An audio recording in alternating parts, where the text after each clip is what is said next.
Press మిత్రులకు నమస్కారాలు తెలియజేస్తూ నిన్నటి ఫలితాల సందర్భంగా నేను ఎమ్మెల్సీ స్వతంత్ర అభ్యర్థిగా పోటీ చేశాను. మీ అందరికీ విదితమే.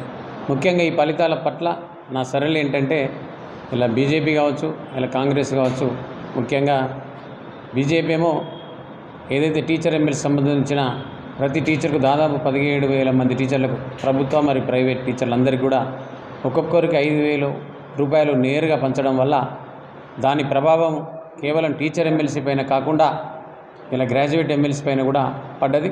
ఎందుకంటే 17,000 అంటే ఇంటూ 5 వేసుకున్న దాదాపు 85,000 ఓట్లకు పైచిలకు ఆ గ్రాడ్యుయేట్ ఓట్ల పైన కూడా ప్రభావం పడ్డది.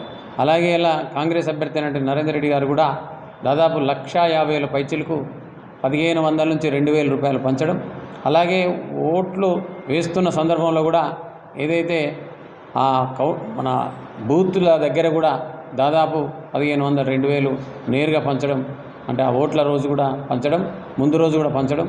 ముఖ్యంగా మా ప్రైవేట్ పాఠశాల సిబ్బంది ఏదైతే ఉన్నారో టీచింగ్ అండ్ నాన్ టీచింగ్ స్టాఫ్కు డైరెక్ట్ నేరుగా దాదాపు ఒక 60,000 మంది టీచర్లకు ఒక పకడ్బందీగా ఒక వారం రోజుల నుంచి వాళ్ళ స్టాఫ్ ఒక 4,000 మందిని డోర్ టు డోర్ క్యాంపెయిన్ చేసి, ఆ క్యాంపెయిన్ ద్వారా ఎక్కడెక్కడైతే ప్రైవేట్ టీచర్లు ఉన్నారో, ఎక్కడెక్కడైతే ప్రైవేట్ స్కూల్లో పనిచేస్తున్నారో ఈ 4 ఉమ్మడి జిల్లాలలో ప్రత్యక్షంగా వాళ్ళ నేరుగా ఇంటికి వెళ్ళి వాళ్ళ అడ్రస్ సేకరించి కేవలం శేఖర్రావు పడతాయనే ఉద్దేశంతో నాకు ఓట్లు రాకుండా చేయడంలో ప్రధాన భూమిక పోషించారు పైసలు ఇచ్చి.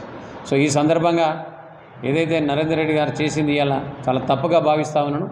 ఎందుకంటే పైసలు ఇచ్చి ఓటు కొనుక్కోవడం కాదు, మనం ప్రేమతోని మనం పనిచేస్తే ఇలా సర్వీస్ చేసిన ఒక్క వ్యక్తిని ఇలా ఆ ముగ్గురు ఎక్కడ కూడా సమాజం పట్ల కానీ, ప్రైవేట్ పాఠశాలల పట్ల కానీ, ప్రైవేట్ విద్యాసంస్థలు, ప్రభుత్వ విద్యాసంస్థలు, ఏ ఉపాధ్యాయుని కానీ, ఏ ఒక్క పట్టభద్రులకు నిరుద్యోగులు పనిచేసిన దాఖలాలు లేవు. అయినా ఇలా డబ్బుకే దాసోహం. ఇలా ఏదైతే చాలామంది, ముఖ్యంగా గురువులు అంటే మనం సమాజ నిర్మాతలం, మనం అందరం కూడా పనిచేస్తేనే, మనం అందరం కూడా విద్యను అందిస్తేనే ఇలా మంచి ఫలాలు అందిస్తున్నాం భారతదేశానికి. ఇలా డాక్టరు, ఇంజనీరు, మేధావులు, చాలామంది కవులు, కళాకారులు